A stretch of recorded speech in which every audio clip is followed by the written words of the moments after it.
एक मेल की लाइफ में रिस्पेक्ट ऑक्सीजन की तरह काम करती है, क्योंकि उसके बगैर कोई भी इंसान सिर्फ एक जिंदा लाश की तरह होता है। लेकिन कड़वा सच यह है कि कोई भी इंसान आपकी तब तक रिस्पेक्ट नहीं करेगा जब तक कि वो आपके अंदर कोई ऐसी खूबी नहीं देख लेता जो आपको दूसरों से बिल्कुल ही अलग और यूनिक इंसान बनाती है। क्योंकि रिस्पेक्ट और वैल्यू कोई भी आपको प्लेट में रख के नहीं देता, बल्कि आपको ये अर्न करनी पड़ती है। और आज की इस वीडियो में हम आपको यही सिखाएंगे कि आप कैसे कहीं भी किसी भी सिचुएशन में रिस्पेक्ट कमांड कर सकते हो। ये 6 ट्रिक्स जो हम आपके साथ शेयर करने वाले हैं, इन सब को हमने अपनी पर्सनल लाइफ में यूज किया और हम आपको इस बात की गारंटी देते हैं कि ये ट्रिक्स आपको भी एक रिस्पेक्टेबल और वैल्यूएबल पर्सन बनाएंगे। Number 1, respect yourself. कोई आपकी इज्जत करे इससे पहले ये जरूरी है कि पहले आप खुद अपनी इज्जत करना सीखो। लोग आपके बारे में कुछ भी कहें, लेकिन आपको ये पता होना चाहिए कि आपकी अपनी वैल्यू क्या है, आप किस काबिल हो। आप में इतनी हिम्मत तो होनी चाहिए कि जब भी सामने वाला आपसे बदतमीजी करने लगे या फिर आपके ईगो को हर्ट करने लगे, तो आप सामने वाले को उसका जवाब दे सको और अपनी बेइज्जती होने से बचा सको।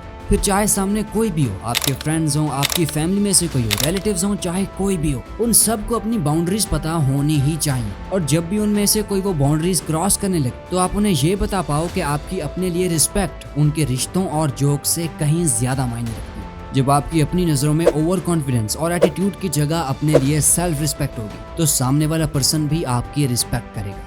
Remember, you set the standards for how you will be treated. People will treat you the exact way you treat yourself. यानी आप खुद ही अपना मेयार तय करते हो कि लोग आपको कैसे ट्रीट करेंगे, क्योंकि लोग आपसे वैसे ही पेश आएंगे जैसा कि आप खुद से पेश आते हो। और आपकी बॉडी लैंग्वेज और आपकी हैबिट्स ये सब कुछ बता देती हैं कि आप खुद को कैसा ट्रीट करते हो। अच्छी हैबिट्स होंगी तो लोग समझेंगे कि आप अपने टाइम, एनर्जी और हेल्थ की रिस्पेक्ट करते हो, और फिर वो वैसे ही आपको ट्रीट करने लगेंगे। Second, know when to speak.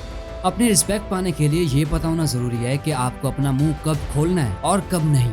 ये उस वक्त और ज्यादा जरूरी हो जाता है कि जब आप किसी नई जगह पर नए लोगों के दरमियान होते हैं, क्योंकि अगर आपका फर्स्ट इंप्रेशन उन पर गलत पड़ गया तो वो आपको हमेशा वैसे ही याद रखेंगे। इसीलिए हमेशा वही बोलें और उतना ही बोलें जितना कि उस वक्त उसे एक पॉइंट पर जरूरी है, ना कम ना ज्यादा, बस इनफ। क्योंकि चुप रहने से आपकी पर्सनैलिटी एक मिस्टीरियस पर्सन के जैसे उभर कर आएगी और लोगों को लगेगा कि आप पर भरोसा किया जा सकता है, क्योंकि आप हर किसी से उनके सीक्रेट शेयर नहीं करेंगे। बहुत जल्दी या बहुत ज्यादा बोलने से हम एक बेवकूफ जैसे दिखते हैं। तो इस बात का आपको हमेशा ध्यान होना चाहिए कि आपको कब और कितना बोलना है। जैसा कि बुद्धा ने कहा, don't speak until it improves on silence.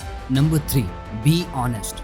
आपको कभी भी झूठ नहीं बोलना है। हमेशा जितना हो सके बिना डरे सच बोलो। अगर आप किसी के बारे में कुछ कहना भी चाहते हो तो जो सच है वो डायरेक्ट कहो और साफ साफ कहो। उसमें अपनी बातें जोड़कर उसे शुगर कोट करने की कोई जरूरत नहीं है। झूठ बोलकर आप किसी से इज्जत नहीं कमा सकते। अगर आपका कोई पार्टनर, फैमिली मेंबर या फ्रेंड कोई गलती कर रहा है, उसे साफ साफ बिना डरे बोलो, फिर चाहे उसे अच्छा लगे या बुरा। लेकिन इससे होगा ये कि आपकी अपनी नजरों में सेल्फ रिस्पेक्ट नहीं खोएगी, और जब उस पर्सन को अपनी गलती का एहसास होगा तब वो आपकी उस बात की रिस्पेक्ट करेगा कि आपने सच बोला, ना कि वो बोला जो वो सुनना चाहता था। और साथ ही जिन चीजों के बारे में आपको पता ना हो वहाँ आपको चुप ही रहना है, या सीधा ये कहना है कि आपको इस बारे में कुछ भी नहीं पता। जो इंसान अपनी कमियों को एक्सेप्ट करता है वो वैल्यू और रिस्पेक्ट डिजर्व करता है और लोग उस पर भरोसा करते हैं। Number 4, you have to learn to say no.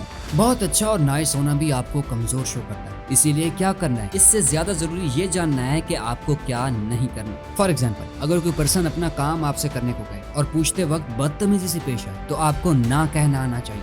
किसी की मदद करना बस इसलिए क्योंकि उसने आपको मदद के लिए कहा है, ये जरूरी नहीं है। ये इस बात पर भी डिपेंड करता है कि उसने मदद के लिए आपसे किस वे में पूछा है। कभी किसी को अपना फायदा ना उठाने दो। आपको उन्हें बताना होगा कि ये काम आपका नहीं है बल्कि उनका है, और वो अपने काम से पीछे छुड़ाने के लिए ऐसे अपने काम किसी और पर नहीं थोप सकते। तो अपना काम फुल डेडिकेशन और ईमानदारी के साथ करो और फालतू के काम या चीजों को मना करो। इससे उनको ये समझ में आएगा कि आपको अपने वक्त की वैल्यू पता है। Number 5, show confident humility.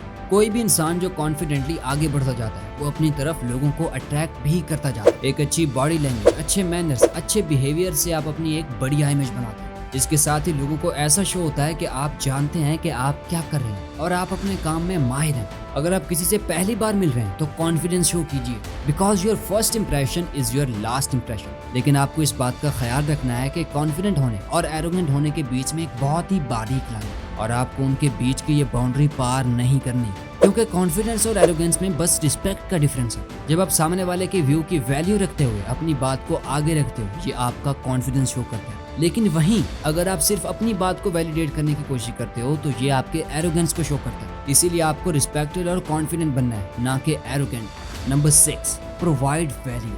Last तरीका जिससे आप अपनी वैल्यू शो करते हो वो है कि आप सामने वाले की लाइफ में कितनी वैल्यू ऐड करते हो। इमेजिन करो 2 लोग एक ऑफिस में जॉब करते हैं। एक एम्प्लॉय को जितना काम दिया जाता है वो सिर्फ उतना ही करता है और उसमें भी बहुत टाइम लगाता है और काम भी एवरेज क्वालिटी का करके देता है। लेकिन वहीं दूसरा एम्प्लॉय अपने टाइम से पहले काम को फिनिश करता है, उसे जितना कहा जाता है उससे और ज्यादा डिलीवर करता है, और तो और हर बार वो अपनी क्वालिटी को बढ़ाता जाता है। अब दोस्तों आप ही बताओ, जब उन दोनों में से किसी एक को प्रमोट करने की बारी आएगी तो किस एम्प्लॉय को ज्यादा वैल्यूएबल मानकर प्रमोट किया जाए? ऑब्वियसली दूसरे वाले को, क्योंकि वो हर बार ज्यादा वैल्यू प्रोवाइड करता है। यही सेम चीज हमारी लाइफ में हर जगह अप्लाई होती है।